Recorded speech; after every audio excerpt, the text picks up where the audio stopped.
अच्छा इस वक्त ना यार जूनियर सीनियर की डिस्ट्रीब्यूशन खत्म हो गई। निशान सीनियर होगा तो अपने घर पे कौन आदमी ये आदमी समझाएगा?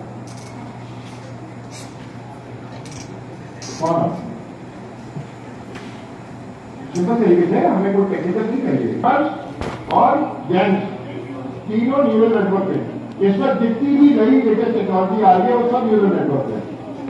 तो न्यूरल नेटवर्क का बेसिक तो किसी को पूछेगा कि यार ये क्या होता है, कि क्या है, क्या है? तो चैट जीपीटी के पीछे इसकी हेडिंग देखिए क्या है? हेडिंग है पीछे building blocks of AI neural network. तो सब चीजों का जो नई चीज है उनका बिल्डिंग ब्लॉक क्या है? Neural network. न्यूरल नेटवर्क में इंटेलिजेंस कैसे आ गई? सवाल तो ये उसकी अकल कैसे बढ़ गई थी? क्योंकि बिल्डिंग ब्लॉक तो ये है, जैसे आपकी यहाँ पे लाहौर में जो बिल्डिंग बनती है उसका वो सारी एक सीधी जो ईट होती है सारा बिल्डिंग ब्लॉक पर, और कराची में वो सीमेंट के ब्लॉक होते हैं। तो उसके बगैर तो वो बिल्डिंग बन नहीं सकती। तो न्यूरल नेटवर्क के बगैर तो आपको बिल्डिंग ब्लॉक का ही नहीं पता। आपको यहाँ पे पंजाब में हर एक को पता होता है कि यार ये कहाँ पे इनके बंदे होती हैं, मुख्तलिफ किस्म की चीजें होती हैं, सब पता है। तो उसके बगैर बोल नहीं सकता। ये आपके से कौन आके बता रहा है? है शेर का बच्चा, ये बच्ची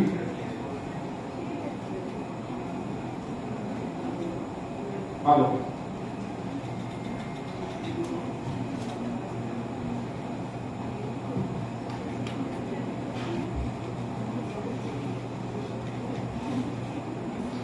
जैसे इससे पहले कुछ देर पहले हमने बात की थी आर्टिफिशियल इंटेलिजेंस जो है वो कंप्यूटर साइंस की फील्ड है और ये इंस्पायर्ड है ह्यूमन इंटेलिजेंस से, और इसी से इंस्पायर होकर साइंटिस्ट ने ख्याल किया कि इंसान जिस तरह से देखता है, सोचता है, प्रोसेस करता है, इसी तरीके से कोई ऐसा सिस्टम बनाया जाए, ऐसी मशीन बनाई जाए कि ऐसी सिस्टम और ऐसी मशीन हो जो कि इंसान की तरह से सोच सके, डिसीजन ले सके और उस पर कोई प्रोसेसिंग कर सके।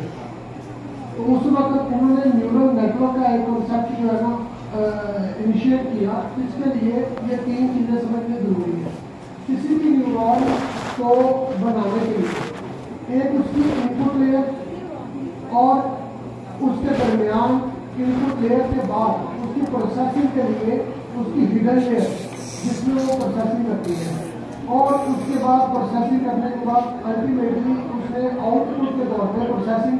जब भी हम किसी को कोई प्रोसेसिंग के लिए काम देते हैं उसका मकसद क्या होता है? जब आप किसी टाइप राइटर के पास जाते हैं, आप अपना एक पेपर देते हैं, न्यूज पेपर देते हैं या हैंड रिटन देते हैं, उसे कहते हैं टाइप करते हैं। तो उसको इनपुट के तौर पर आपने पेपर लिया, उसने एज इट इज पेपर सारा टाइप कर दिया और प्रिंट आउट निकाल के वो आपको वापस दे दिया। तो ये जो दरमियान में उसने प्रोसेसिंग किया वो हिडन लेयर है। आपने जो जाके उसको प्रोसेसिंग के लिए दिया वो इनपुट थी, अब उसने उसके ऊपर टाइप किया, प्रोसेस किया, वो उसकी हिडन लेयर है। हिडन लेयर के बाद उसने वापस आपको दिया, वो आपका उस लेयर का आउटपुट है, एट द एंड आपको रिजल्ट मिला। तो ये किसी चीज को हम किसी कंप्यूटर की फील्ड में किसी एल्गोरिथम की बेस पे एक ऐसा सिस्टम बना लें, एक ऐसा फंक्शन बना लें कि जो आपसे इनपुट ले, उसको प्रोसेस करे, प्रोसेस करने के बाद आपको आउटपुट दे। तो ये एक जिस तरह फंक्शन भी काम करता है, इसी तरीके से ये न्यूरल नेटवर्क भी काम करता है। इसके बाद आपने सवाल किया है कि इसके अंदर इंटेलिजेंस कहाँ से आती है? जब तक तो इतना काम कर रहा है, इनपुट ले रहा है, प्रोसेस कर रहा है, आउटपुट, ये तो फंक्शन भी कर रहे हैं। इंटेलिजेंस तब शुरू होती है जब आप उसको कहते हैं कि ये इनपुट है और ये इसके साथ है, आप इसको प्रेडिक्ट करो कि आपके मुताबिक इसकी आउटपुट क्या होगी। उसके लिए आप पहले उसको डेटा देते हैं, उसको ट्रेन करते हैं। ये डेटा और लेबल डेटा। लेबल डेटा आपने पहले भी सुना कि लेबल की डेटा क्या चीज है। फर्स्ट क्लास में छोटे बच्चों को जो शुरू में कायदा पढ़ाया जाता है इंग्लिश का, उर्दू का, उसमें हर एक पिक्चर के साथ एक अल्फाबेट होता है और साथ उसके छोटे छोटे से जोड़ होते हैं। उससे ए फॉर एप्पल और एप्पल के साथ पिक्चर होती है। जब उसी पिक्चर के साथ हम कोई चीज टैग लगा देना, अब बच्चा उसको 4 सेंसेस से देख रहा है, 4 सेंसेस से लर्न कर रहा है, उसको विजुअली भी देख रहा है, उसको ऑडियली सुन रहा है और देख भी रहा है, सुन भी रहा है और बोल भी रहा है। इस हिसाब से उसकी 3 सेंसेस तो ये यूज हो रही है।